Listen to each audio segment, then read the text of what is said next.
Hey guys, what is up? Overarch here, and today I'm going to be talking about my mono green power Stompy deck. And this is a slight variation on a pretty common deck that I've seen run, and this is just after running it through probably 100 or 200 games.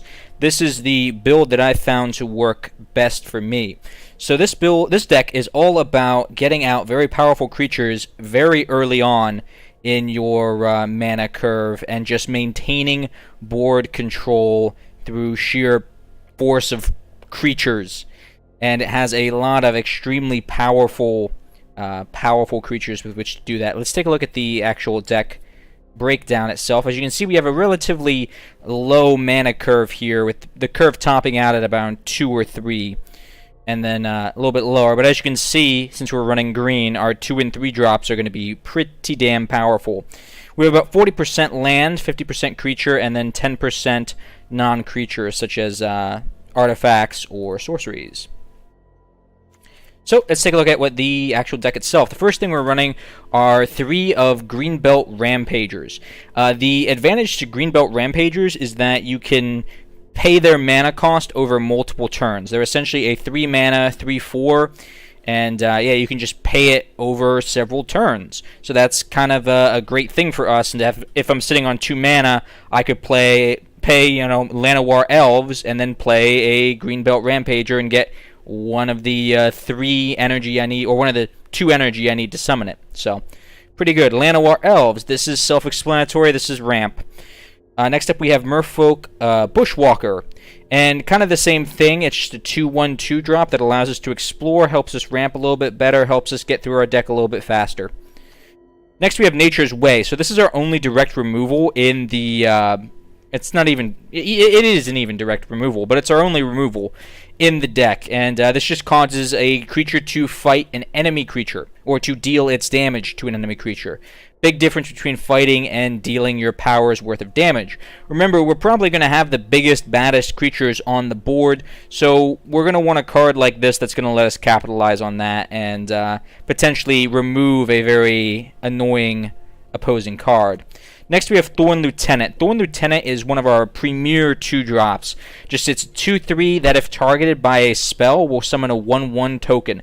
And you would be amazed how often opponents forget this. One interesting thing to note about this ability is that it has to be the target of a spell. So spells that target the entire board will not proc this effect.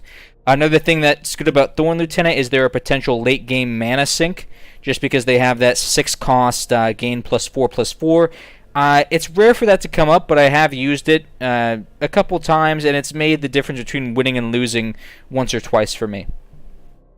Next up, we have a single copy of Heart of Kirin. The reason I chose to only run a single one of these is just because it's a legendary, and too often I found myself with 2 of these kind of mediocre legendaries in my hand, just clogging up what could have been an otherwise better card draw. It's a pretty good 2-drop, crew 3, 4/4 flyer. This has won me a couple games just by being able to constantly ping the opponent in the air. This and Nature's Way, and as we'll see a little bit later, Sky Sovereign, are our only real answers to flying. So this deck does have a problem if your opponent is running a flying deck such as dragons.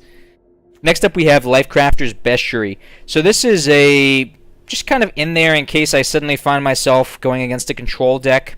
I have a chance of drawing this, over the course of the game while I'm being controlled, and potentially allowing me to gain enough card draw to rival that of the control deck. This could be substituted out for any number of other cards if you don't like it. Next we have Rahonas, the Indomitable. And this is one of our premier cards. This is one of the cards that you want to get out pretty much as soon as you can. And if you do, I've had a lot of times where I've played one of these on turn 2 after ramping with Llanowar Elves, and the opponent has just surrendered. I've actually had a lot of games that have gone like that because he's just so powerful. He has the ability to buff your other creatures. He's Death Touch, indestructible. Yeah, super powerful. Next up we have Stoneleaf Champion. It's very important to have low cost, very powerful, high power cards when you're running Rohonas, just because you need to be able to actually trigger his ability. He can't actually do anything unless you have another creature with power 4 or greater. So Steel Leaf Champion fits that bill and is a relatively quick drop.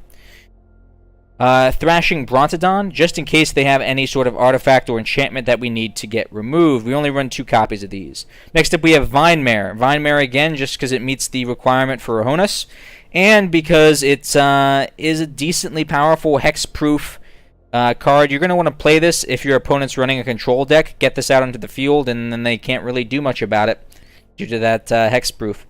Next we have a copy of Sky Sovereign, and it's just because it's a really powerful card. It's a really powerful late-game card. As soon as you play this, you get removal, plus, which this deck does kind of lack. And then you also get removal whenever this attacks. So, pretty damn powerful. I'm only running a single copy, again, for the same reason as Heart of Kirin. Next we have 4 copies of Gahalta, the Primal Hunger. Remember, we have a lot of creatures that are extremely high power. So having Gahalta is just a natural fit. Being able to play a 12/12 with Trample on turn 3 or 4 is going to severely reduce your opponent's morale. And then lastly, I have a single copy of Hungering Hydra, mainly just for fun, because I like the card itself. I haven't yet encountered. I've only recently added it, and I haven't really encountered a situation in which it's won me the game. But it serves as a very flexible pick. Early game, this can serve when I only have 2 or 3 mana. This is a good blocker to help me slow down any aggro decks. Late game, I can pay a bunch of mana, and I will have a very powerful card that could potentially be used to trigger Rionas or any other card that I'm running. So I could see Hungering Hydra maybe being substituted out. It's kind of a flex pick. It could be substituted out for other things if you so choose. Alright, so as always, guys, let me know what you think of this deck down in the comments below, and I hope to see you next time. Bye.